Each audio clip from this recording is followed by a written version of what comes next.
Hello everyone, स्वागत आप सभी का आपके अपने YouTube channel star zoology concept. जैसा कि शॉर्ट वीडियो सीरीज के अंदर हम सेकंड वीडियो लेके आई हूँ मैं। एंजाइम्स के बारे में कुछ नई और पुरानी बातें करेंगे। आप चाहे तो नोट्स बना सकते हैं एज इट इज, जैसा मैंने बनाए हैं, और या फिर अपने हिसाब से भी समझने लायक बना सकते हैं। मेरे मानने अनुसार आपको टर्मिनोलॉजी इंग्लिश में ही रखनी चाहिए, चाहे से आप हिंदी के हो या इंग्लिश के होंगे तो पूरा इंग्लिश में ही लिखोगे ऑब्वियसली। लेकिन अगर आप हिंदी के स्टूडेंट हो तो भी आपको टर्मिनोलॉजी इंग्लिश में ही रखनी चाहिए। तो चलिए आगे बढ़ते हैं, हम एंजाइम्स के बारे में बात करते हैं। सबसे पहले एंजाइम्स के क्लासिफिकेशन की बात करते हैं। क्लासिफिकेशन में भी कौन से जो भी बने हुए हैं, कौन कौन से कंपाउंड से बने हुए हैं। क्लासिफिकेशन एंजाइम दो तरीके से होता है। फर्स्ट तरीका हम देख रहे हैं, फिर बाद में हम सेकंड तरीका भी देखेंगे। तो फर्स्ट तरीके के अंदर हम क्लासिफिकेशन ऑफ एंजाइम्स की बात करते हैं, और इसको हम दो हिस्सों में बांटते हैं। फर्स्ट है सिंपल एंजाइम्स, और सेकंड है कंजुगेटेड एंजाइम, जिसे हम होलो एंजाइम्स भी कहते हैं। ठीक है, कंजुगेटेड एंजाइम्स को हम होलो एंजाइम्स भी कहते हैं। कंजू का मतलब होता है जुड़ा हुआ, किसी एक से ज्यादा अणुओं से जुड़ के कोई भी एक एंजाइम बन रहा है तो उसे कंजुगेटेड एंजाइम कहते हैं, और इसे ही दूसरे नाम से हम होलो एंजाइम के नाम से दर्शाते हैं। तो पहले सिंपल एंजाइम की बात करते हैं। सिंपल एंजाइम जो होता है वह क्या होता है, ओनली एंजाइम पार्ट होता है इसके अंदर। मतलब कि सिंपल एंजाइम के अंदर ओनली एंजाइम पार्ट होगा, कोई भी जो है दूसरा मॉलिक्यूल नहीं अटैच्ड होगा, इसीलिए इसको सिंपल एंजाइम कहेंगे, क्योंकि इसमें ओनली एंजाइम ही होता है, अदर कोई भी पार्ट नहीं होता। और एंजाइम मोस्ट ऑफ आप सभी को पता होगा। अगर नहीं है पता तो आप प्लीज अपनी नोटबुक में लिख लीजिए, की पॉइंट बना के लिख लीजिए कि जो मोस्ट ऑफ एंजाइम होते हैं या मोस्टली एंजाइम होते हैं वह क्या होते हैं, प्रोटीनियस नेचर के होते हैं। किस प्रकृति के होते हैं, प्रोटीन प्रकृति के होते हैं। ठीक है, प्रोटीन प्रकृति के होते हैं मोस्टली एंजाइम्स हैं। एक्सेप्शन मतलब कि अपवाद के रूप में हमारे पास अपवाद जो होता है प्रोटीन एंजाइम्स का, वह कौन सा होता है, वह आरएनए होता है। आरएनए एंजाइम किससे बना होता है, आरएनए से बना होता है। ठीक है, अपवाद कौन सा है, ये आरएनए एंजाइम हैं, जो कि किससे बने हुए होते हैं, आरएनए के बने हुए होते हैं। और सभी इसके अलावा और सभी के सभी प्रोटीन के बने हुए होते हैं एंजाइम। तो इसके हाइड्रोलाइज करने पर हमें क्या मिलता है। अब देखो, सिंपल एंजाइम्स के हाइड्रोलाइसिस के करने पर हमें ओनली अमाइनो एसिड मिलता है। आप सभी को पता होगा, क्योंकि प्रोटीन किससे बनी हुई होती है, ये बिल्डिंग ब्लॉक्स होती हैं अमाइनो एसिड्स की। प्रोटीन किससे मिलकर बनी हुई होती है, अमाइनो एसिड से मिलकर प्रोटीन्स का निर्माण होता है, और प्रोटीन आगे चलकर किस में कोड होते हैं, एंजाइम्स में कोड होते हैं। ठीक है, इसीलिए एंजाइम के हाइड्रोलाइसिस की रिएक्शन करने पर हमें क्या मिलता है, अमाइनो एसिड मिलते हैं। एग्जाम्पल है, कुछ एग्जाम्पल ही मैंने यहाँ पर रखे हुए हैं, ऐसे तो बहुत सारे एग्जाम्पल्स हैं। तो यहाँ पर पेप्सिन और ट्रिप्सिन, ये दोनों के दोनों ही सिंपल एंजाइम की कैटेगरी में आते हैं, जो कि ओनली किससे बने होते हैं, एंजाइम से बने होते हैं। ठीक है, ये अब बात करते हैं सेकेंड कंजुगेटेड एंजाइम्स की, जो कि होलो एंजाइम्स कहलाते हैं। इसके हाइड्रोलाइसिस करने पर क्या है, दो पार्ट मिलते हैं अपन को। एक तो प्रोटीन पार्ट मिलेगा, क्योंकि ये एंजाइम से मिलकर बना हुआ होता है, और दूसरा एंजाइम्स के साथ में एक नॉन प्रोटीन पार्ट भी होता है, इसीलिए इसको हम कंजुगेटेड कहते हैं। क्योंकि एंजाइम्स के साथ में एक और मॉलिक्यूल अटैच है, या एक से ज्यादा मॉलिक्यूल भी अटैच हो सकते हैं, तो इसी वजह से इसको कंजुगेटेड बोल रहे हैं। तो जो प्रोटीन पार्ट होता है वो उसको हम एपो एंजाइम कहते हैं। वेरी वेरी आईएमपी है ना, ये बहुत ज्यादा इंपॉर्टेंट है, ये कई बार पूछा गया क्वेश्चन है, पेट क्वेश्चन है, इसीलिए आपको इसको याद रखना है, ये बहुत ही ज्यादा इंपॉर्टेंट है। तो जो एपो एंजाइम होता है, एपो एंजाइम वह प्रोटीन पार्ट होता है, और जो नॉन प्रोटीन पार्ट होता है जिसे हम कोफैक्टर कहते हैं। नॉन प्रोटीन पार्ट को क्या कहते हैं, कोफैक्टर कहते हैं। अब जो ये कोफैक्टर है वो भी दो तरीके से होता है, एक ऑर्गेनिक कोफैक्टर होता है और एक इनऑर्गेनिक कोफैक्टर होता है। क्या होता है, ये बहुत ही इंपॉर्टेंट है, आप इसे याद कर लीजिए, अगर याद नहीं होता है तो आप लिख लीजिए अपनी जो भी नोटबुक है उसमें। तो ऑर्गेनिक कोफैक्टर और इनऑर्गेनिक कोफैक्टर दो तरीके के क्या होते हैं, कोफैक्टर होते हैं, जो कि कोफैक्टर्स की कैटेगरी में आते हैं। ठीक है, अब बात करते हैं कि ये जो इनऑर्गेनिक और ऑर्गेनिक कोफैक्टर हैं वो भी आगे किस में डिवाइड होते हैं, आगे और डिवाइड होते हैं, और कैसे डिवाइड रहते हैं आइए हम देखते हैं, आगे बढ़ते हैं। एक मिनट।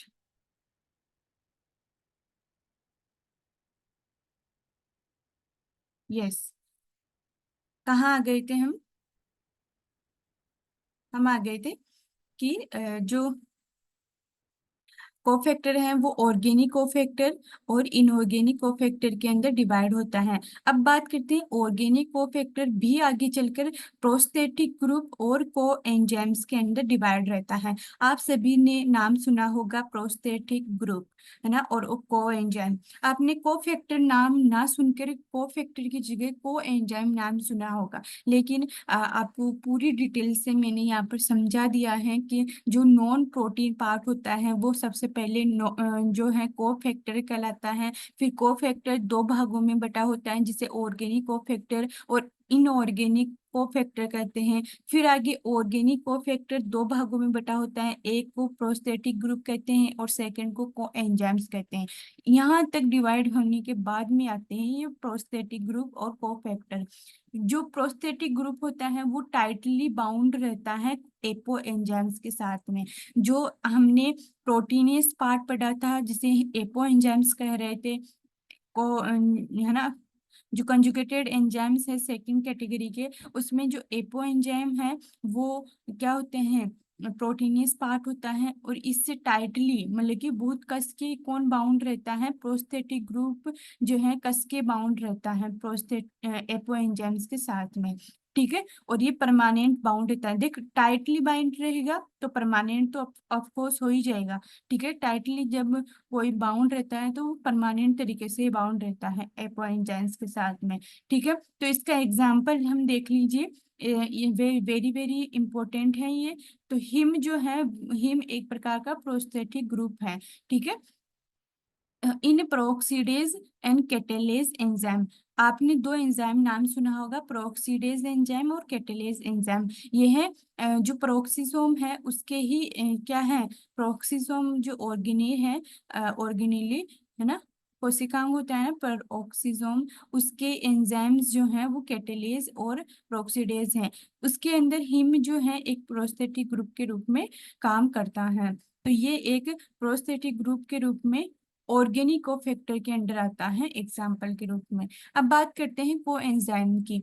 कोएंजाइम क्या होते हैं, ये लूजली बाउंड रहते हैं किससे, एपोएंजाइम्स के साथ में। क्या होते हैं, लूजली कौन बाउंड रहता है, मतलब कि ढीले ढाले कौन बाउंड रहते हैं एपोएंजाइम्स के साथ में, कोएंजाइम्स बाइंड रहते हैं। कभी भी इनको जो है बाउंड करा सकते हैं, कभी भी इनको हटा सकते हैं। ये टेम्पोर अब लूजली बाउंड रहेगा, ढीले ढाले होंगे तो ये टेम्पोरली होंगे, ट्रांजिशनली होंगे, क्योंकि इनको जो है कभी भी हटाया या जो है जोड़ सकते हैं एपोएंजाइम्स के साथ में। इसका जो एग्जाम्पल है वो क्या है, मोस्टली जो को एंजाइम है वह derived from vitamin B complexes. Vitamin B complexes के जो अधिकतर जो को एंजाइम्स हैं उनको ड्राइव कर सकते हैं वहां से, जैसे कि vitamin B 1, B 2, B 3, B 5, B 6, B 7, B 9, B 12, इनके जितने भी मिलते हैं वो कोएंजाइम्स हम कह सकते हैं उनको। ठीक है, यहाँ तक आपको समझ में आ गया होगा आई थिंक, है ना। बात करते हैं, ये तो हो गया ऑर्गेनिक कोफैक्टर के बारे में। अब इनऑर्गेनिक कोफैक्टर के अंदर मेटल आयन आते हैं। अब कभी कभी जो है एंजाइम्स के साथ में मेटल्स भी जुड़ी हुई होती हैं, तो वो कौन से किस कैटेगरी में आएगी, इनऑर्गेनिक कोफैक्टर की कैटेगरी में आएगी। ये क्या करते हैं, coordinate to bound substrate as well as apo enzymes. जो मेटल आयंस होती हैं वो ये सबस्ट्रेट के साथ में भी बाउंड कर सकती हैं और एपो एंजाइम्स के साथ में भी बाउंड कर सकती है, मतलब कि सबस्ट्रेट के साथ साथ बाउंड करने के साथ साथ ये है एपो एंजाइम्स के साथ भी बाउंड कर सकते हैं। इसीलिए जो है मेटल आयन को जो है किस कैटेगरी में रखा गया है, इनऑर्गेनिक कोफैक्टर के अंदर रखा गया है। आई होप यहाँ तक आपको समझ में आ गया होगा। तो ये हो गया हमारे पास एक तरीके का क्लासिफिकेशन ऑफ एंजाइम्स का, जो कि सिंपल और कंजुगेटेड या फिर होलो एंजाइम्स के रूप में हमने इसको डिवाइड कर लिया था। अब बात करते हैं हम दूसरे टाइप के क्लासिफिकेशन की, जिसको कि हमने किसके अकॉर्डिंग किया है, classify IUB, international union of biochemistry के आधार पर हमने इसको किया है categorise, classify IUB, international union of biochemistry. अगर आपको याद नहीं है इसकी फुल फॉर्म तो इसे याद कर लीजिए। तो ये जो है ना क्लासिफाइड इनटू 6 क्लासेस, इन्होंने 6 क्लासेस के अंदर जो है वो है एंजाइम्स को क्लासिफाई किया है। तो इसको हम इस तरीके से याद कर सकते हैं 6 क्लासेस को। ओथोलिल, OTH, ओथ लिल, LIL, ठीक है, ओथ लिल क्या है, हम इस तरीके से याद रख सकते हैं। ओ सॉरी, हम इस तरीके से याद रख सकते हैं इसको, ओ थ लिल, ओथलिल, ठीक है। तो ओथलिल के नाम से हम याद रख सकते हैं। और इसी जो है ऑर्डर के अंदर हमें याद रखना होगा। सबसे पहले फर्स्ट क्लास कौन सी है, ओ ऑक्सी रिडक्टेज या डिहाइड्रोजिनेजेज क्लास आती हैं। क्या आती हैं, ऑक्सीडो रिडक्टेज या डिहाइड्रोजिनेज क्लास जो है वो फर्स्ट एंजाइम की क्लास है, ठीक है। यह एंजाइम विच कैटेलाइज ऑक्सीडेशन और रिडक्शन रिएक्शन, मतलब कि यह जो एंजाइम है ऑक्सीडो रिडक्टेज एंजाइम, वह ऑक्सीडेशन रिएक्शन भी करवाता है और रिडक्शन रिएक्शन भी करवाता है। इसीलिए ये रेडॉक्स रिएक्शन, रेडॉक्स तो वही होगी ना जिसमें ऑक्सीडेशन भी होता हो और रिडक्शन भी होता है। तो ये रेडॉक्स रिएक्शन के अंदर इन्वॉल्व रहता है, काम करता है ऑक्सीडो रिडक्टेज एंजाइम, ठीक है। एंजाइम की फर्स्ट क्लास हो गई। एंजाइम्स की सेकेंड क्लास टी है, जिसे ट्रांसफरेजेस कहते हैं। ये ट्रांसफरेजेस क्या करती हैं, enzymes which cause transfer of group other than hydrogen, मतलब हाइड्रोजन के अलावा जितने भी ग्रुप हैं अगर उनका ट्रांसफर हो रहा है तो वह कौन करवा रहा है, ट्रांसफरेजेस एंजाइम्स करवा रहे हैं। किस पर, one substrate to another substrate, ठीक है। तो हाइड्रोजन के अलावा की बात कर रहा है, हाइड्रोजन ग्रुप के अलावा जितने भी ग्रुप अगर ट्रांसफर हो रहे हैं, अगर सब एक सबस्ट्रेट से दूसरे सबस्ट्रेट के साथ में, तो वह ट्रांसफरेजेस एंजाइम के द्वारा हो रहे हैं। तो ये सेकेंड हो गई कैटेगरी एंजाइम की। तो थर्ड कैटेगरी एच है, जिसे हाइड्रोलेजेस कहते हैं। और हाइड्रोलेजेस जो एंजाइम की कैटेगरी है वह लार्जेस्ट क्लास होती है एंजाइम्स के अंदर। तो आपको ये पूछा जा सकता है कि लार्जेस्ट क्लास ऑफ एंजाइम्स कौन सी होती है, तो वह कैटेगरी हाइड्रोलाइसिस एंजाइम की होती हैं। ये कैटेगराइज करती हैं, हाइड्रोलाइसिस रिएक्शन करवाती हैं ये।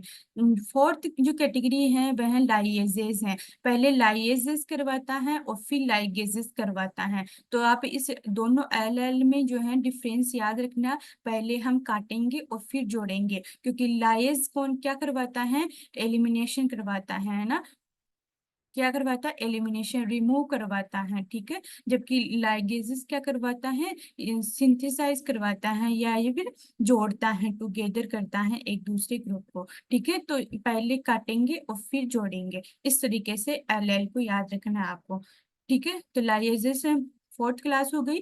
फिफ्थ क्लास आई है, जिसे आइसोमरेजेस कहते हैं। और आइसोमरेजेस क्या करवाते हैं, कोज आइसोमराइजेशन रिएक्शन, जिसमें कि कौन कौन से एंजाइम्स आते हैं और इनके जो एंजाइम्स के एग्जाम्पल हैं वह बहुत ही इंपॉर्टेंट है आइसोमरेजेस क्लास के, तो इनको याद जरूर रखना। जो एनोमरेजेस हैं, एपीमरेजेस हैं, म्यूटेजेस हैं, आइसोमरेजेस हैं, ये सभी के सभी जो एंजाइम है वो कौन से कैटेगरी में आते हैं, आइसोमरेजेस एंजाइम की कैटेगरी में आते हैं, जो कि आइसोमराइजेशन की रिएक्शन करवाते हैं।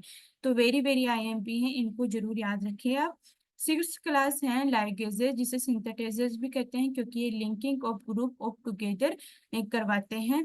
इस एग्जाम्पल है डीएनए, लाइगेज, पेपीयेज। इस तरीके से हमने 6 क्लासेस के बारे में पढ़ा। लेकिन रिसेंटली अभी हाल ही में जो है 7वीं क्लास भी जो है खोजी गई है, जिसे कि ट्रांसलोकेस कहते हैं। कौन सी क्लास कहते हैं, ट्रांसलोकेस कहते हैं, क्योंकि ये ट्रांसफर कराती हैं आयंस और मॉलिक्यूल्स के ट्रांसफर करवाती है। ठीक है, आयंस और मॉलिक्यूल्स का ट्रांसफर करवाने वाली जो क्लास है वो 7th क्लास है, जिसे ट्रांसलोकेसिस कहते हैं। तो इस तरीके से 7 क्लास हमने पढ़ा।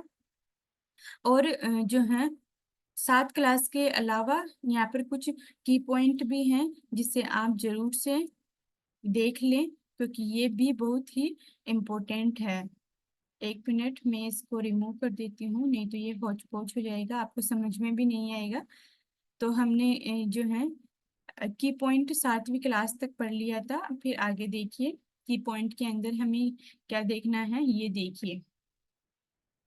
की पॉइंट में क्या है, अल्फा जो अल्फा डी ग्लूकोज क्या है, अल्फा डी ग्लूकोज और बीटा डी ग्लूकोज, ये दोनों क्या हैं एक दूसरे के, ये एनोमरेज हैं एक दूसरे के, क्या है एनोमर्स है, क्या है एनोमर्स है, और इनके जो एंजाइम्स है वो एनोमरेज कैटेगरी में आते हैं। ठीक है, तो अल्फा डी ग्लूकोज है ना, डी ग्लूकोज तो दोनों में, अब अल्फा और बीटा, अल्फा डी ग्लूकोज और बीटा डी ग्लूकोज, तो ये दोनों एनोमर्स हैं, क्या है एक दूसरे के एनोमर्स हैं।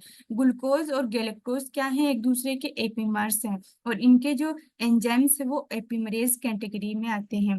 ग्लूकोज और मेनोज भी एपीमर्स हैं एक दूसरे के, और इनके जो एंजाइम हो एपीमरेज कैटेगरी में ही आते हैं। थर्ड जो है एग्जाम्पल वह है ग्लूकोज 6 फॉस्फेट एंड DHAP, ये दोनों क्या है एक दूसरे के आइसोमर्स हैं, और ये आइसोमरेज कैटेगरी से बिलोंग करते हैं। ग्लाइकोलाइसिस के अंदर जो अंदर ग्लाइकोलाइसिस के अंदर जो 3 पीजीए से 2 पीजीए में चेंज होते हैं, वह किसकी वजह से होते हैं चेंज, म्यूटेज एंजाइम्स की वजह से होते हैं, और म्यूटेज एंजाइम भी एक प्रकार का आइसोमरेज एंजाइम है। यहाँ पर 3 का मतलब होता है थर्ड कार्बन से फॉस्फेट ग्रुप का अटैचमेंट है ना, इसीलिए यहाँ पर जो है 3 पीजीए से 2 पीजीए में चेंजमेंट हो रहा है। तो किसकी वजह से हो रहा है, ये म्यूटेशन एंजाइम की वजह से हो रहा है। आई होप यहाँ तक आपको समझ में आ गया होगा। तो आज हमने एंजाइम्स के क्लासिफिकेशन के बारे में बात की, दोनों तरीके से बात की, पहले सिंपल कंजुगेटेड के बारे में बात की, और फिर जो IUB के अनुसार जो 6 क्लासेस में डिवाइडेशन हुआ था उनके बारे में बात की, और साथ ही एंजाइम्स की जो क्लास है वह भी खोजी जा चुकी हैं, लेकिन अभी तक इनको सिलेबस में नहीं डाला गया। लेकिन क्वेश्चन पूछा जा सकता है कॉम्पिटिटिव एग्जाम्स में, क्योंकि इनकी खोज हो चुकी है। तो ये कंटेम्प्रेरी जो कॉन्सेप्ट होते हैं उनके अंदर पूछा जा सकता है 7वीं क्लास के बारे में, तो इसे भी आप जरूर से याद रखें। और जो एपीमर्स है, एनोमर्स हैं, इनके बारे में आपको एग्जाम्पल याद रखें जरूर जरूर, क्योंकि इनको पूछा जाता है। तो आई होप यहाँ तक आपको समझ में आया होगा, और अगर आया है तो प्लीज आप जो है देखें जरूर और नोट्स जरूर बनाएं अपने। ठीक है, तो तब तक के लिए आप पढ़ते रहिए, हंसते रहिए और खुश रहिए। धन्यवाद।